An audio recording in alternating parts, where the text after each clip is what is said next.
Hello दोस्तों, एक बार पुनः आप लोगों का दीपित स्प्रेड्स नॉलेज चैनल पर स्वागत है। पिछली वीडियो में हम लोग महात्मा बुद्ध जी के बारे में पढ़े थे और पहला लेक्चर में उनके बारे में बहुत कुछ बताया गया। आज महात्मा बुद्ध से जुड़ा हुआ दूसरा लेक्चर है, जिसको आइए हम सभी लोग देखते हैं।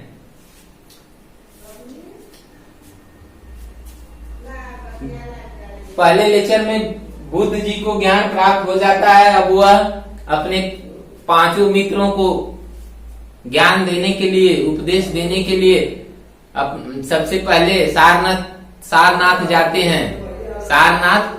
जाते हैं और वहां उन लोगों को जा करके शिक्षित करते हैं। तो सारनाथ जब बुद्ध जी जाते हैं तो बुद्ध जी अपना प्रथम उपदेश सारनाथ में देते हैं और सारनाथ के हिरण्य उद्यान में, किस उद्यान में? हिरण्य उद्यान में देते हैं अपने पांचों ब्राह्मण साथियों को। किस उद्यान में? हिरण्य उद्यान में देते हैं। बुद्ध अपना उपदेश जनसाधारण की भाषा पाली में देते हैं। जनसाधारण की भाषा पाली में दिए। उसी दिन, जिस दिन अपने पांचों मित्रों को उपदेश देते हैं, उसी दिन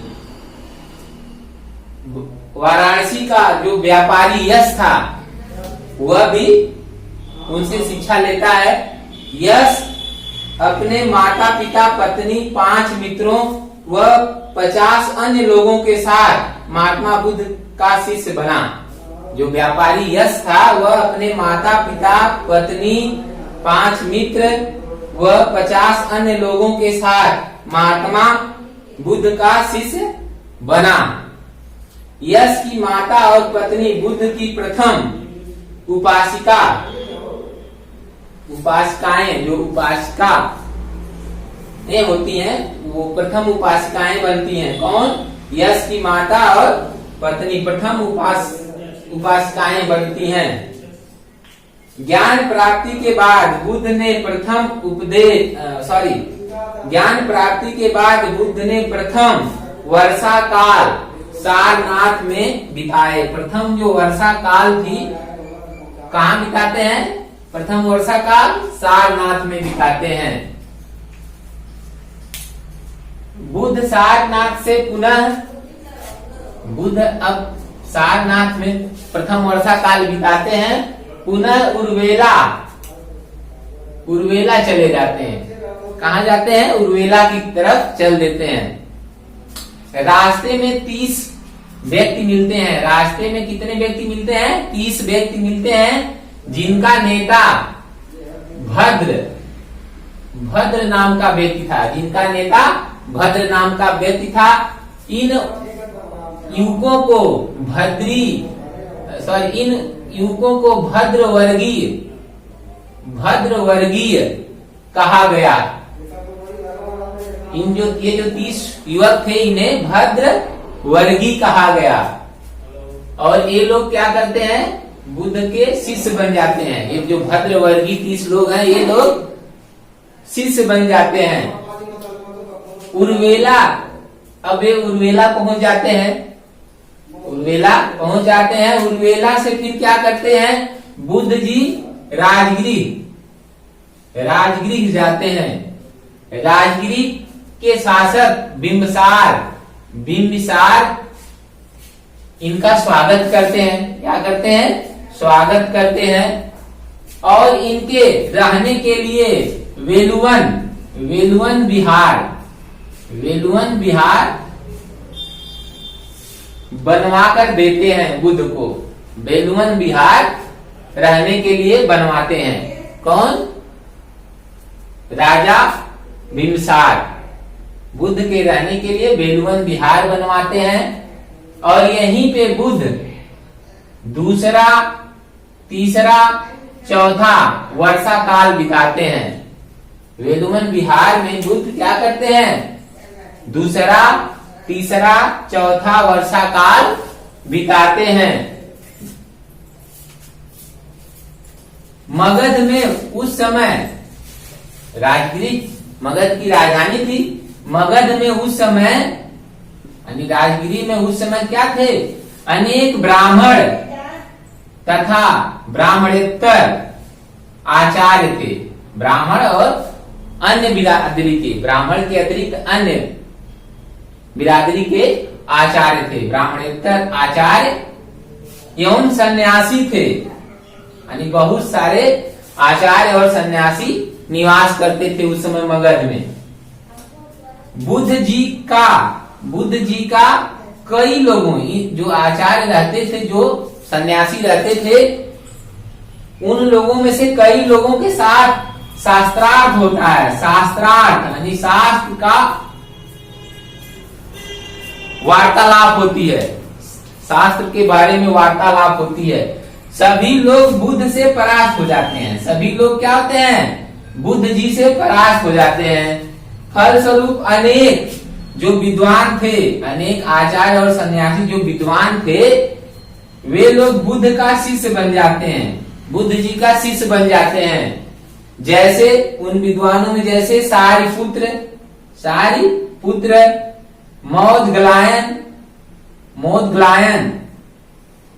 मौद्गलायन, उपालि, अभय।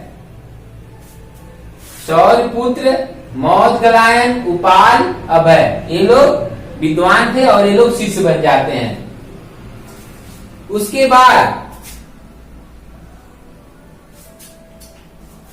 राजगिरी से अब वो बुद्ध जी बोध गया, नालंदा, पाटलिपुत्र भी जाते हैं। बोध गया भी जाते हैं, नालंदा भी जाते हैं, पाटलिपुत्र भी जाते हैं। अनेक और वहां जाते हैं, अनेक लोगों को शिष्य बनाया। वहां जाकर अनेक लोगों को शिष्य बनाते हैं। राजगिरी में रहते हुए वहां शिष्य बना लिए, फिर रहते थे राजगिरी। फिर कह रहे हैं कि राजगिरी में रहते हुए एक बार बुद्ध जी अपने गृह नगर कपिलवस्तु गए। अपने गृह नगर कपिलवस्तु गए और अपने परिवार के सभी लोगों को अपने मत या ज्ञान से दीक्षित किया, यानी अपना उपदेश दिए। चचेरा भाई देवदत्त इनका शिष्य बन गया। चचेरा भाई देवदत्त इनका शिष्य बन जाता है।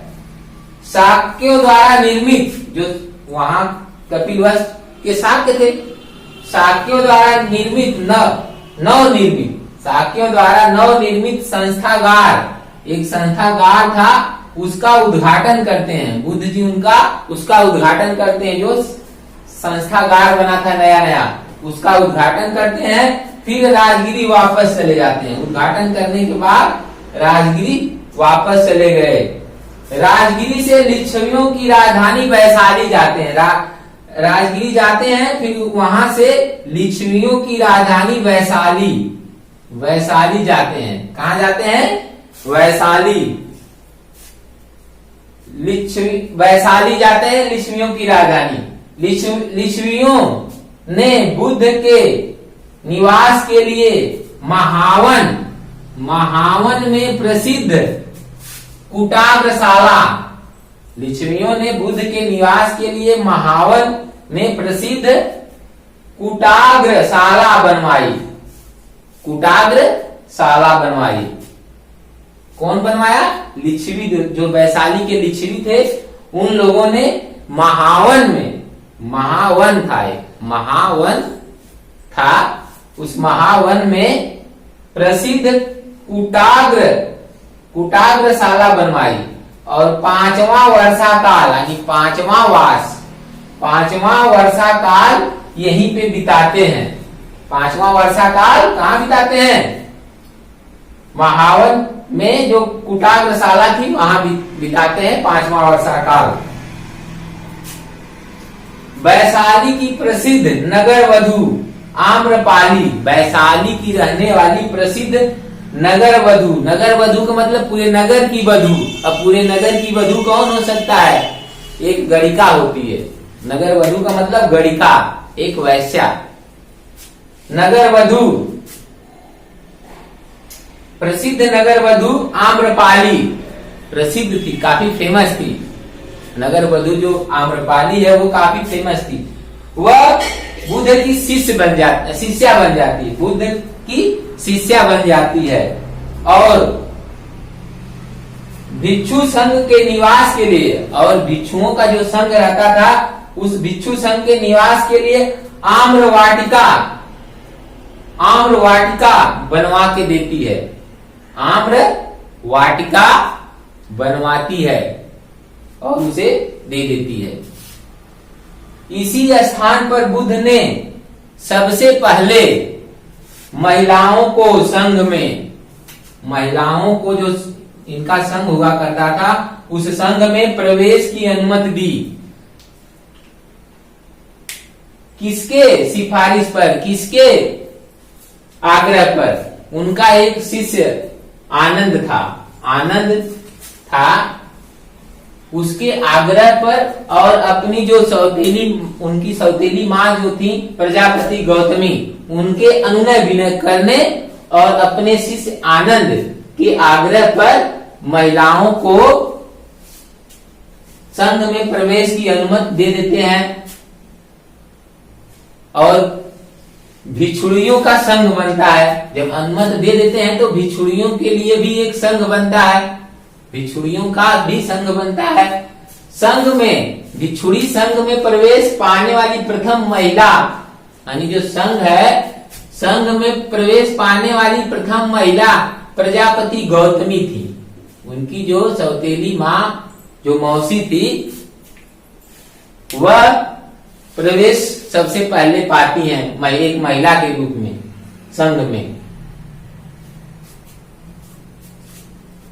फिर बाद में क्या होता है, बाद में गौतमी, जो प्रजापति गौतमी की पुत्री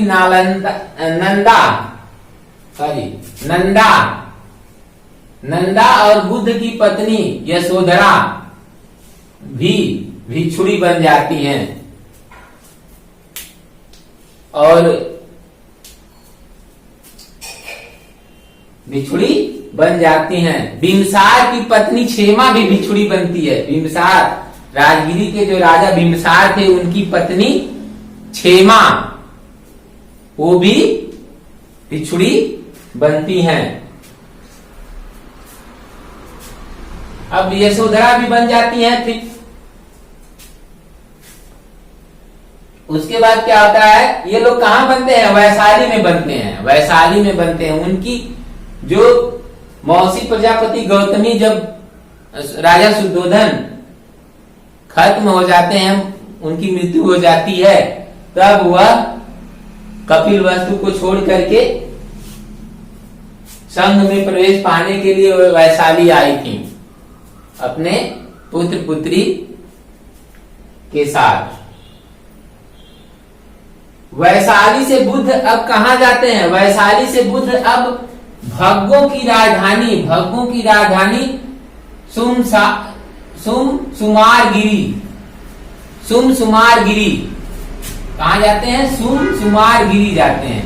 भग्गों की राजधानी सुमसुमारगिरी जाते हैं और 8वां वर्षा काल वहीं बिताते हैं। भग्गों की राजधानी सुमसुमारगिरी में 8वां वर्षा काल बिताते हैं और वहां पे बोधि कुमार को शिष्य बनाते हैं, बोधि कुमार को शिष्य बनाते हैं। फिर उसके बाद बुद्ध जी वत्स के राजा उदयन की राजधानी कौशाम्बी, इलाहाबाद के पास में है, इलाहाबाद के बगल का जिला है कौशाम्बी, वहां जाते हैं। वत्सराज उदयन की राजधानी कौशाम्बी जाते हैं और 9वां वर्षा काल कौशाम्बी में बिताते हैं। 9वां वर्षा काल कौशाम्बी में बिताते हैं। उदयन पहले बौद्ध मत में रुचि नहीं रखता था। राजा उदयन पहले बौद्ध मत में रुचि नहीं रखते थे, किंतु बाद में बौद्ध भिक्षु पिंडोला भारद्वाज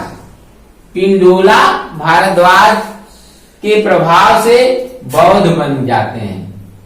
किसके प्रभाव से? पिंडोला भारद्वाज के प्रभाव से बौद्ध बन जाते हैं। जब बौद्ध बन जाते हैं तो उदयन क्या करते हैं, घोषिताराम विहार, घोषिताराम विहार भिक्षु संघ को दे देते हैं।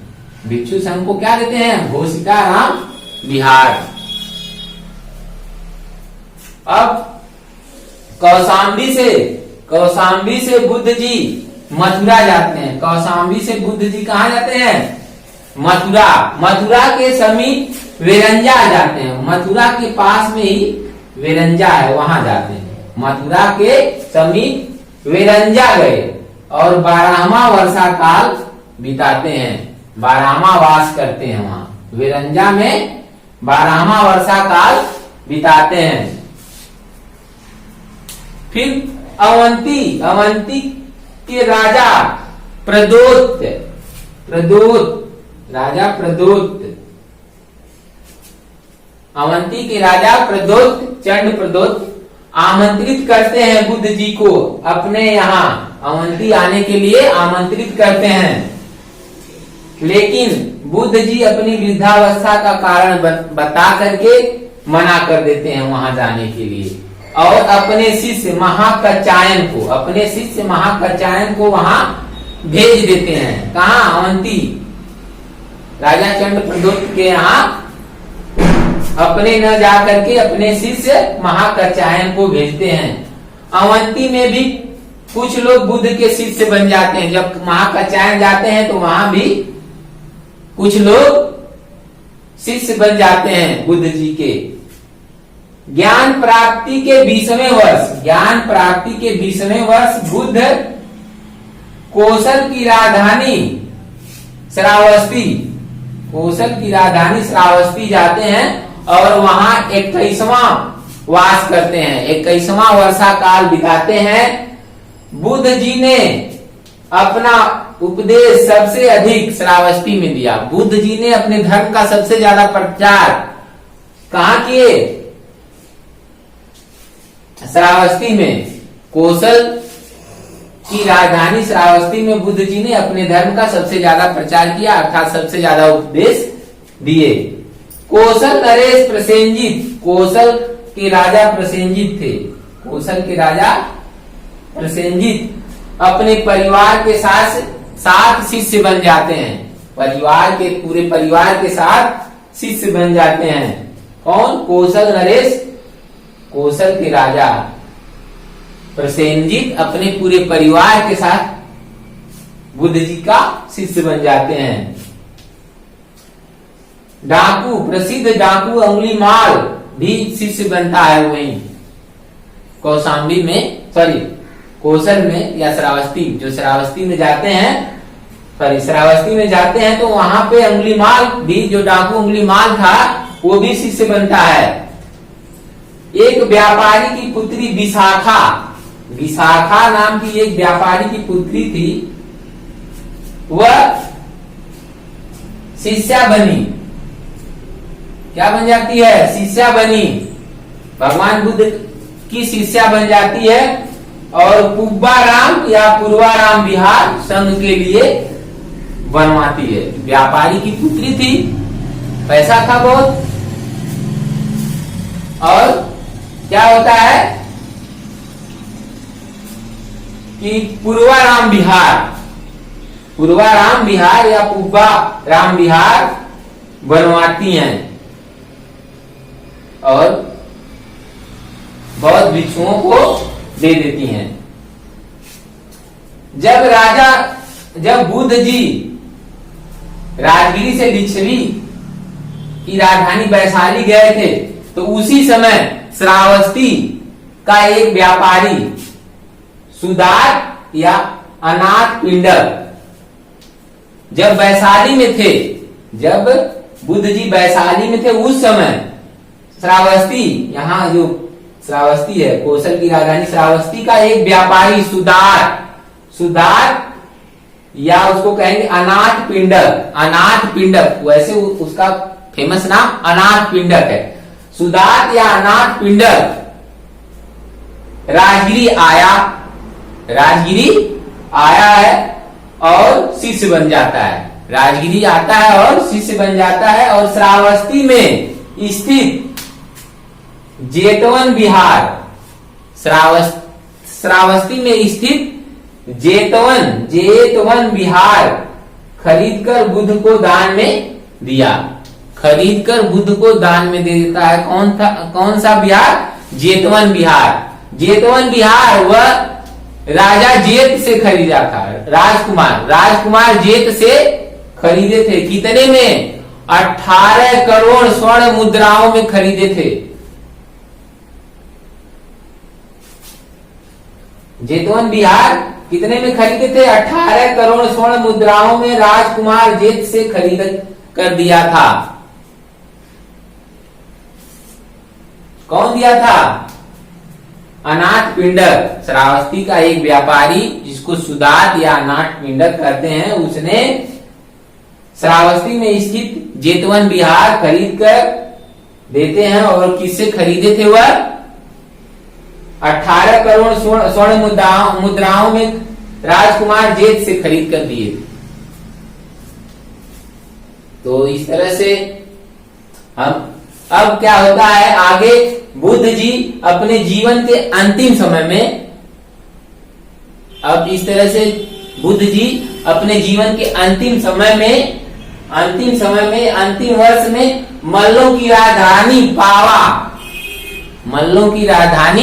पावा जाते हैं। कहाँ जाते हैं? पावा। और पावा जाते हैं, वहां पे चुंद नामक लुहार की आम्रवाटिका में ठहरते हैं। चुंद उनका शिष्य था और उसकी आम्रवाटिका में ठहरते हैं। और वो चुंद नामक लुहार उन्हें सूकर मच्छ कुछ विद्वान सूकर मच्छ को सुअर की मांस की संज्ञा देते हैं। कुछ लोग मानते हैं नहीं, सुअर जहां रहते हैं उसी के पास में उगने वाला कुकुरमुत्ता, मशरूम बना करके देता है, जिसे खाने के बाद, यानी कुकुरमुत्ता या मशरूम, या हम उसे कहते, कुछ लोग मानते हैं सुअर की मांस, जो सूकर मच्छर है उसको कुछ लोग कुकुरमुत्ता कहते हैं और कुछ लोग सुअर की मांस मानते हैं। वह बना के देता है चुंद नामक लुहार, और वह खाते हैं। उसे खाने के बाद उन्हें अतिसार हो जाता है, पेचिस। अतिसार का मतलब पेचिस पड़ने लगता है, उन्हें अतिसार हो जाता है और तीव्र वेदना होती है उन्हें। और तीव्र वेदना को सहते हुए वह कुशीनारा का मतलब कुशीनगर पहुंचते हैं। कुशीनगर या कुशीनारा, उस समय उसका नाम कुशीनारा था। कुशीनारा पहुंचते हैं और अंतिम उपदेश सुभक्ष नामक अपने शिष्य को देते हैं। और 80 वर्ष की अवस्था में 483 ईसा पूर्व में बुद्ध जी की मृत्यु हो जाती है। उनका महापरिनिर्वाण हो जाता है,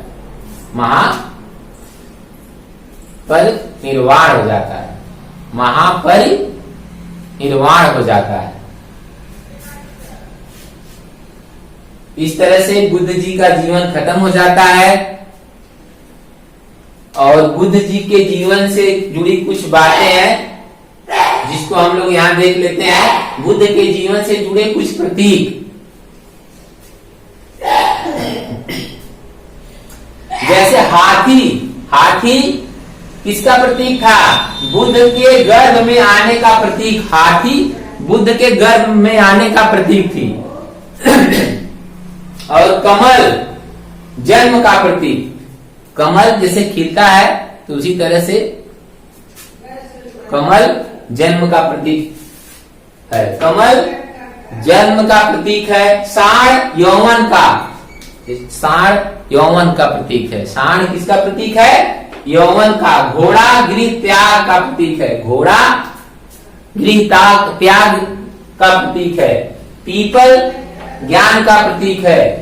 शेर समृद्धि का प्रतीक है। वो पूरा समृद्ध हो गए हैं, समृद्धि का प्रतीक है। पद चिन्ह निर्वाण का प्रतीक है, स्तूप मृत्यु का प्रतीक है। और इसी तरह एक होता है संबोधि। संबोधि ज्ञान प्राप्ति की घटना, ज्ञान प्राप्ति की घटना। संबोधि किसको कहते हैं? ज्ञान प्राप्ति की घटना।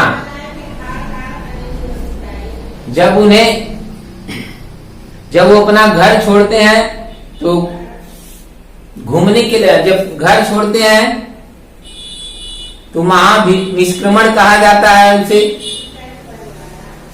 जब वो मर जाते हैं तो उसे महापरिनिर्वाण कहा जाता है। जब ज्ञान प्राप्त हो जाता है उन्हें तो ज्ञान संबोधि कहा जाता है। इस तरह से ये लेक्चर खत्म होता है।